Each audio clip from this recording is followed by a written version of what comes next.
皆さんこんにちは。二人のゆうかです。広島県といえば〇〇。この後に何が思いつきますか？いろんな美味しいものを思いつくかもしれないんですけど、今回は厳島、宮島はいかがでしょうか？宮島に渡るフェリー乗り場の近くで開催されたイベントにお呼ばれしたので、数日かけて行った仕込みとか準備を今日はたっぷりお見せしながら、イベントまで皆さんを連れて行こうと思います。イベントが予定されている時は、イベントの趣旨とか規模感に合わせて何を持っていくのか事前に夫と会議します。持っていく商品の種類も大切ですけども、何をどれだけの数持っていくのかかなり詳細まで決めていきます。それができたらスイーツ作りのスケジュールを立てて、日持ちするものから作ります。といっても私のスイーツはほとんど日持ちしないので、イベント前日がかなり正念場です。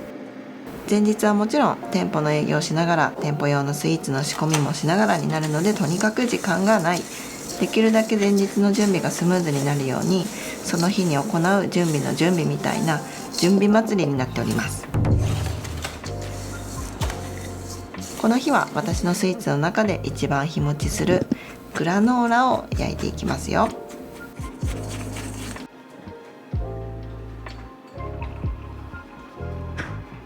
オートミールをメインに粗く刻んだナッツやメープルシロップなどを入れてよくよく混ぜ合わせます。私は大きい塊とかサラサラな部分がいろいろ混ざってる感じが好きなので、有機ココナッツオイルとか米粉を使用して、その粒感をわざと作っていきます。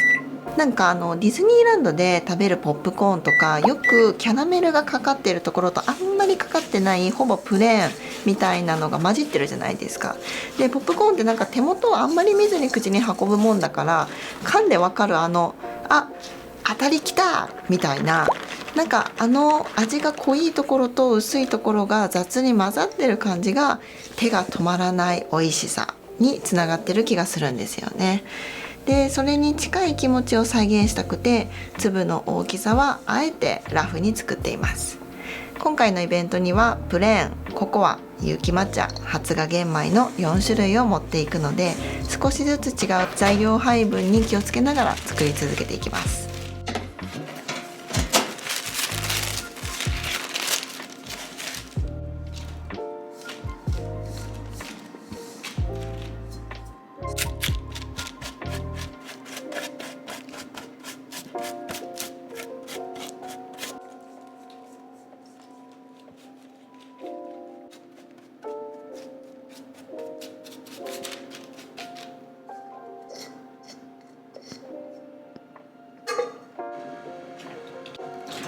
グラノーラはカリッと焼くことが大切だと思っているので、焼いている間に必ず1回は全体を混ぜるようにしています。営業中だとこれが難しいですね。しっかり混ぜたいのに急いでしまうので、今日はちゃんと営業前に焼くことにしました。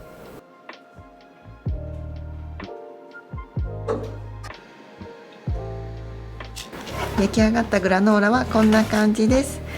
いい香りがします。ココアと有機抹茶が混ざった匂いですが、悪くないですね。いいカリカリ具合になっていたら、すぐにオーブンから出して粗熱を取ります。少しでも横着してオーブン内に置いていたら焦げついてしまうギリギリな感じに仕上げてますね。冷めて固まる前にグラノーラをラフにかき混ぜます。このラフさがディズニーのポップコーン理論を生むと思ってます。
朝焼いておいたグラノーラが完全に冷めたので、イベント当日まで鮮度を保てるようにパッキングをしておきます。今回参加する宮島のイベントはプラスチックを使用せずに参加することになっています。広島県が瀬戸内海へ流れるプラスチックを削減するという目標を立てているので、その周知に私たちも役に立てたら嬉しいなと思って参加を決めました。私のお店では日頃からプレゼント用包装がなかったり簡易包装を心がけていますけど、お店をやってると食品の衛生を保つためにもプラスチックはかなり便利なものになってますね。でもずっと気になってたプラスチックのことなので、今回出店を決めて私たち自身もたくさん勉強することにしました。今のところ紙製品の食品袋に入れたいので、湿気に弱いグラノーラは出店ギリギリまで乾燥剤と一緒に保管することにしました。ココアのグラノーラはえらい攻めて入れてしまったので、いけると思ったんですけど、パンパンに詰めすぎてシーラーの時に落ちてしまいました。しかしすかさずお掃除開始な夫に感謝です。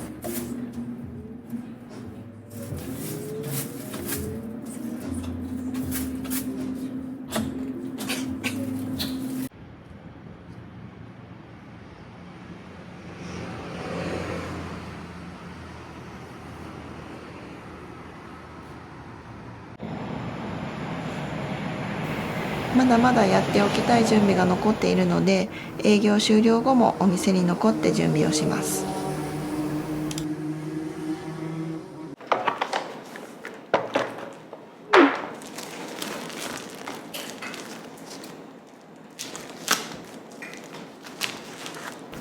今回のイベントのために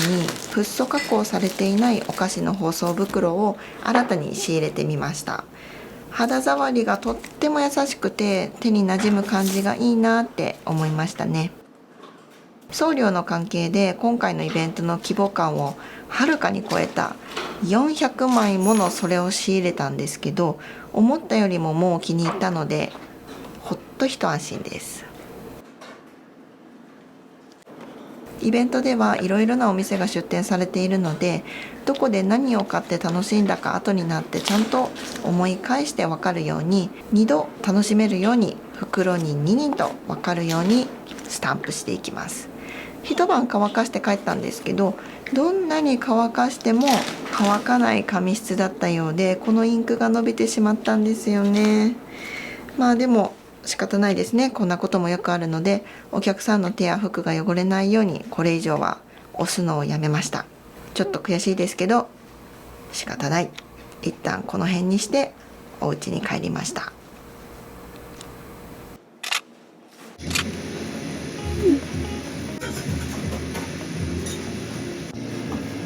イベントの前日はマフィンを3種類焼く予定ですけど、焼く工程の中でもあらかじめ準備できることはしておこうと思います。私がよくするのは粉類をあらかじめ計量してもうあえておくという方法です。スイーツを作る時間の中で多くを占める計量という工程をあらかじめしておくだけで、かなり当日は手際よく焼くことができると思ってます。もちろんその準備は店頭用のスイーツ準備と来月のスイーツの試作など全て同時進行にしているので、結局この畳2畳の製造室はてんやわんやなんですけどね。でもこの時も来月のスイーツの試作中です。スポンジの香りや硬さがなかなかうまくいかなくて、結構これは時間がかかりそうな予感ですね。ちょっとそのせいで気分が落ちがちですけど、落ちてる暇なんてないぐらい今は忙しいので、反対に助けられている現状です。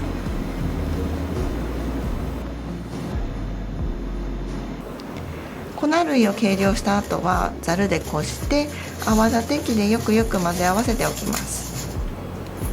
ざるでこす理由はご覧のようにですね、小さな粒々が残ってしまうからなんですね。これは主にきび砂糖の塊とかアーモンドプードルの塊だったりするんですけど、この子たちをもう完全に潰しておかないと、噛んだ時にジャリっていうねあれ私今二枚貝食べてましたっけみたいな音がするので、完全に取り除いておきます。ここまで終了したら、よく粉類を混ぜ合わせておいて、ジップロックとか保存容器に入れて保管しておきます。あとはスイーツを焼く当日にこの粉類をドバッと入れてしまえばスムーズに作ることができるので、忙しいイベント前日には非常に助かるひと手間となっております。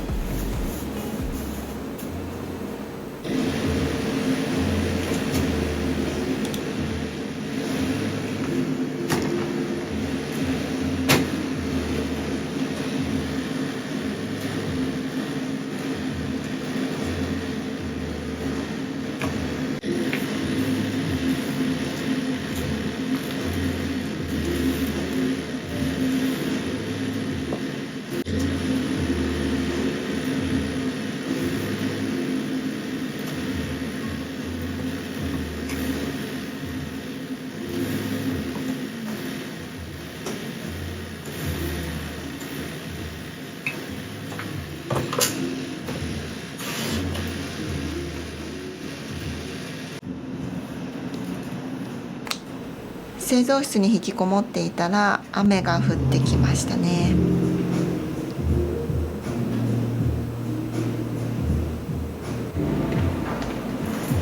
急な夕立なので、せっかくならそんな雨を見ながら楽しもうと思って製造室から飛び出してきました。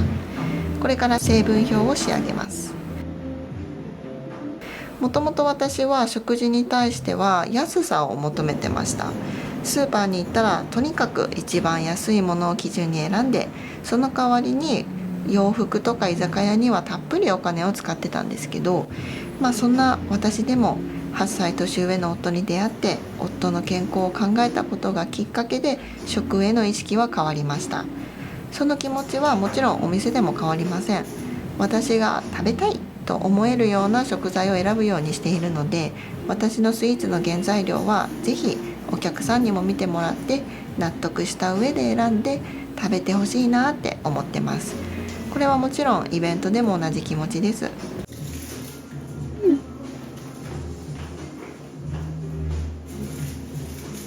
今回のイベントを想定して昨日焼いておいたグラノーラを紙包装に入れてたんですけど、たった1日足らずで湿気てましたね。カリカリした私のグラノーラはじとじとでしたね。これではダメだですね。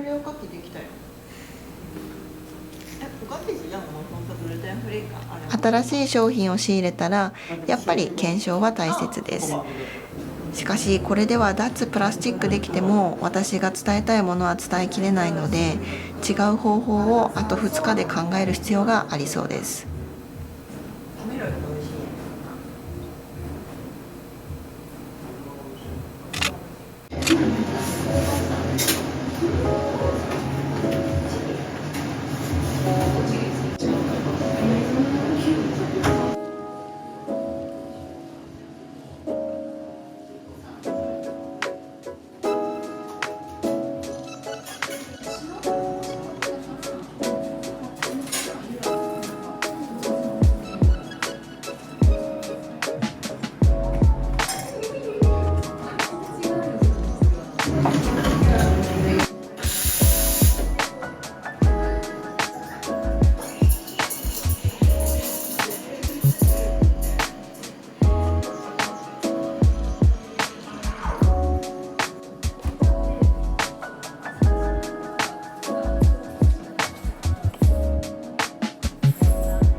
休日の朝は夫が焙煎をしてくれていて、午後は私が使えるようにとお店を開けてくれていました。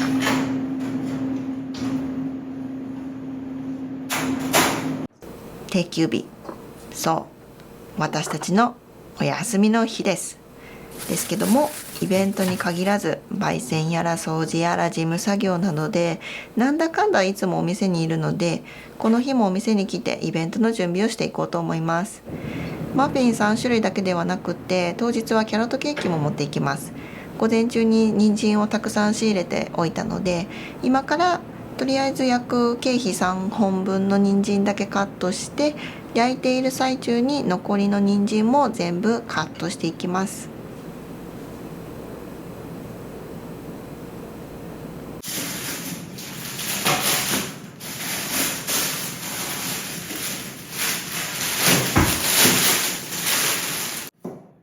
お店を始めてすぐは全て手作業で人参をすりおろしてたんですけど、さすがに作業効率が良くなかったので、私のお誕生日に母からフードプロセッサーを買ってもらいました。フードプロセッサーって本当に便利ですね。めちゃくちゃ早い。キャロットケーキ作る意欲が湧いてくる。なのでいつでもその意欲が出てきてもいいように、機械に入れやすい大きさにあらかじめ人参をカットしておくようにしてます。休みの日は野菜を仕入れに行くことが多くて、その後帰ってきても下処理とか終わらせちゃいたいので、なんだかんだでやっぱりお店にいちゃうんですよね。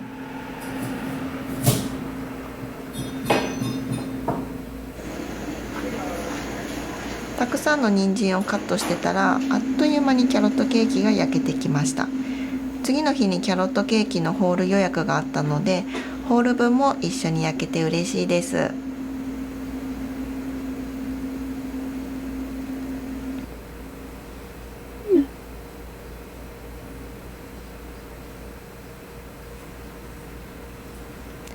このキャロットケーキは焼き上がり直後はかなりソフトで崩れやすいです。かといってずっと型に入れていても蒸気でベトベトになってしまうので、ある程度粗熱が取れたらもう型を外しておきたいところです。型を外すタイミングは今となってはできるようになったんですけど、初めの頃はよくキャロットケーキを何個も壊してしまって苦手な工程の一つでしたね。壊れた部分だけカットして夫と食べていたのもいい思い出です。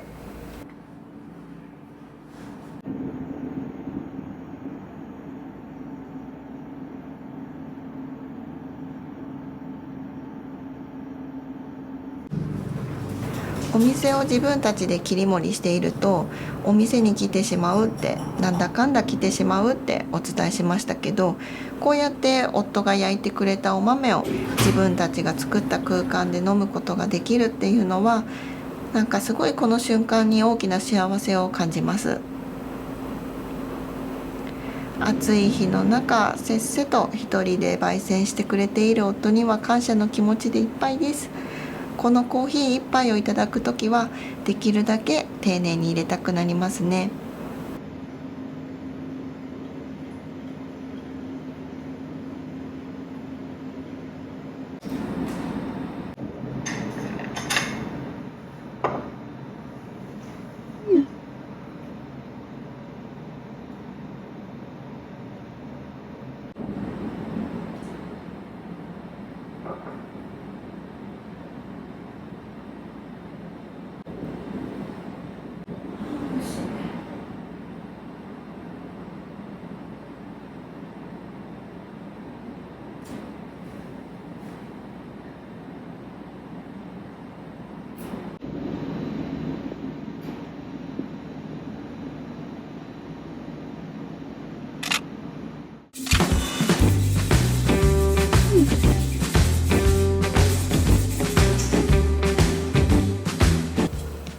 いよいよ明日がイベント当日です。今日も店舗は通常営業ですけど、マフィンをどんどん焼いていきますよ。前に粉類を合わせておいたので、焼く当日は液体類のみ計量して、その上に粉類を開けて混ぜ合わせていくようになります。今この瞬間、やっぱり粉類合わせておいてよかったと過去の自分に毎回感謝してしまいます。営業中は仕込みばかりはできないので、できるだけ短い時間で仕上げることが大切になりますしね。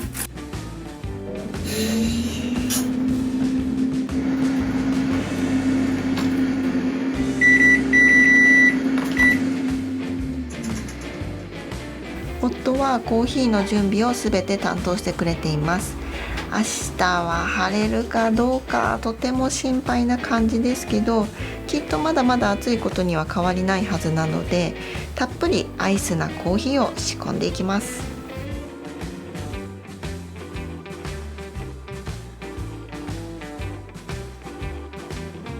ココアマフィンとの入れ替わりで、お次はオーガニックハイビスカスマフィンをオーブンに投入していきます。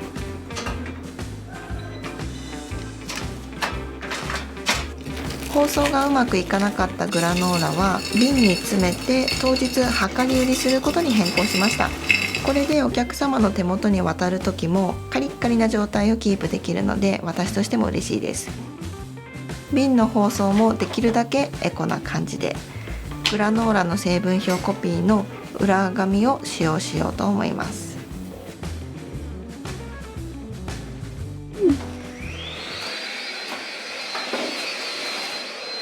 営業後ももちろん準備は続きます。持っていく荷物を再度2人でチェックして、今準備できるものは全て用意しておきます。明日は朝にレンタカーを借りて宮島まで行く予定なので、車が用意できたらすぐに搬入できるようにできる限りの準備はしておきます。一番持っていくのを忘れそうな消火器、これを準備できたので、あとは明日スムーズに搬入するのみです。晴れるかどうかかなり怪しいんですけど、できる限りのことはしたつもりです。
前開けてくる。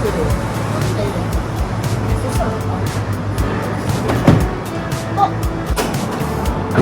今日するかもしれない。